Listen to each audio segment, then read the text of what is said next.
Alright guys, here we have it. This is the Huawei P20 Pro in probably the best colour of the bunch. This is the Twilight version, which is pretty much the first time in modern smartphone history that a company has had a two-tone gradient finish. The retail box is slick. I like the contrast of the metallic text with the matte white finish, but it's not one of Huawei's more elaborate packages.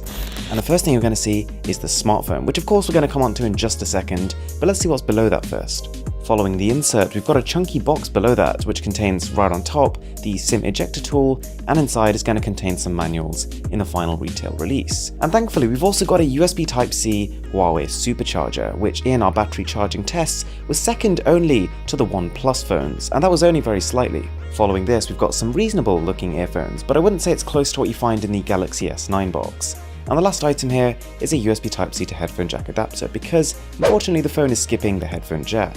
So we got to take the screen protector off the front, and something I was perhaps even more excited to do this time was take the one off the back, because this is the Twilight finish. And it's beautiful. This is constructed almost exclusively out of glass and is structured in a way so that it looks different in almost every lighting condition. It's pretty reminiscent of my favourite colour on the Galaxy S9, which is the lilac purple, but in a way this is even more eye-catching. This gradient is a really brave decision by the company, and it's definitely not going to be forever on, but I think they've pulled it off about as well as they could have. Something else I also noticed when I picked the phones up for the first time is both the P20 and the P20 Pro are quite a bit slimmer than I was expecting.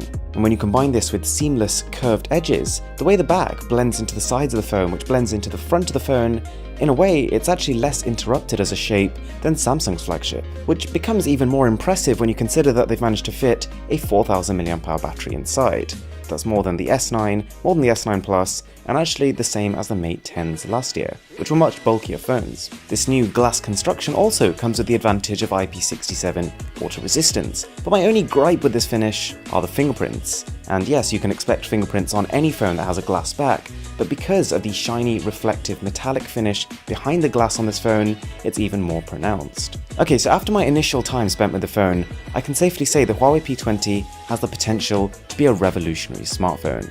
And there are two key areas it stands out: camera hardware and artificial intelligence, which has many implications for the user experience, speed, and also ties into the camera. But before we even get to that, the company has taken a pretty unusual direction with the phone's display. They call this a full view display for obvious reasons, and it is a 6.1-inch 18.7:9 aspect ratio screen, which makes it very slightly taller than the S9 phones, but the resolution here is significantly lower. We've got 2240 by 1080, which is more comparable to phones like the OnePlus 5T, a much cheaper device. Not to say it's bad, it's definitely sharp enough, and OLED tech gives us a kick in the contrast department, but it's just not outstanding. And you've also probably been drawn to the notch at the top, a trend that people haven't exactly been the most receptive to. But it does mean the top bezel, generally speaking, is quite a lot slimmer than competing phones, but unfortunately this is compensated for by the phone's slightly larger than average chin. So it's not a bad phone in terms of screen to body ratio, but again, it's not breaking new ground in this area. If you really don't like the notch, the company has a pretty strange option here to disable it entirely, adding a black bar there instead. And thankfully, there's a lot of flexibility here with the navigation bar. They allow you to change the arrangement of buttons, the number of buttons, and also disable it entirely, after which all applications become completely full screen and you can access all the commands just using the fingerprint scanner on the front. Alright, that's all well and good, but one thing that made me a little bit nervous about these devices was the power. Now 4 plus 6 gigs of RAM depending on the model is great, but the Kirin 970 is Huawei's 2017 flagship chip. It feels very fast though, and this responsiveness is most likely down to the AI capabilities, an area where the Kirin 970 does in fact trump other, even 2018 system-on-a-chips.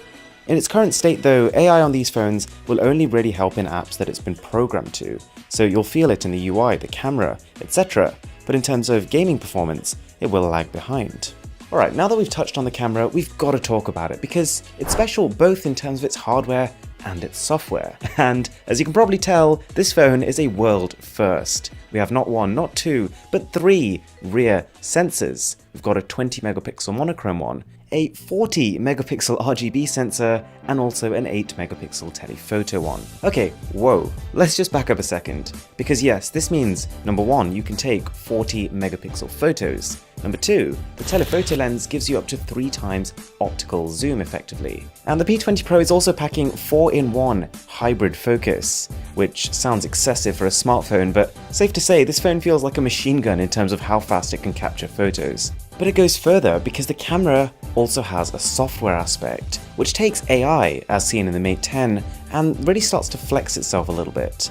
We've got AI-based stabilization, focus tracking, which keeps track of objects that are moving and also predicts where they're going to be moving to keep them in focus. And Huawei has built on the foundations of the Mate 10 in terms of its ability to recognize objects and create color profiles accordingly. The P20 and the P20 Pro, they recognize a wider variety of objects. They recognize them faster, and they also apply the color effects almost instantaneously. And the P20 Pro seems to be in a different league altogether when it comes to recognizing and responding to faces, i.e. portrait mode. I compared very briefly with the S9 Plus, video coming tomorrow hopefully with a little bit more detail on this, and it blew it away. And talk about excessive cameras, this also has a 24 megapixel front camera, which from my initial testing looks a little bit on the soft side and is probably not going to use that sensor to its limit.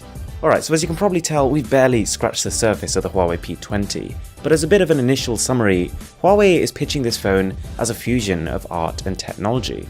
And in terms of its design and its camera, it's certainly pushing the boundary out. And so far, from a first impression, it seems to be a consolidated experience, whilst also being brave and refreshing. And that is something we were yet to see in 2018 so far. So don't forget to smash that subscribe button for tomorrow's P20 Pro versus Galaxy S9 Plus video. And with that being said, my name is Aaron, this is Mr. Who's the Boss, and I'm signing out.